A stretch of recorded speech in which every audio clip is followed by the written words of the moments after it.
Hi అండి.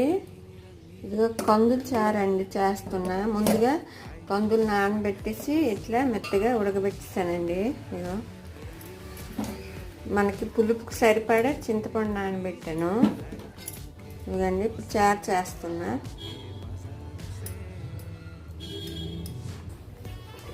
ఇదిగండి ఇట్లా సరిపడా పులుసు ఇట్లా వేయాలి. ఇదిగో మీరు ఎంత పులుసు కావాలంటే అంత పులుసు వేసుకోవచ్చు అండి, పులుపుకి తగ్గట్టు. ఇవన్నీ చారు కదండి, అందుకే నేను ఎంత వేసాను. ఇదిగండి చారుకి మరుగుతున్నప్పుడు ఇట్లా ఉల్లిపాయ ముక్కలు పచ్చిమిర్చి వేయాలండి. ఎక్కువ ఉల్లిపాయ ముక్కలు పచ్చిమిర్చి ఇలా వేయాలి.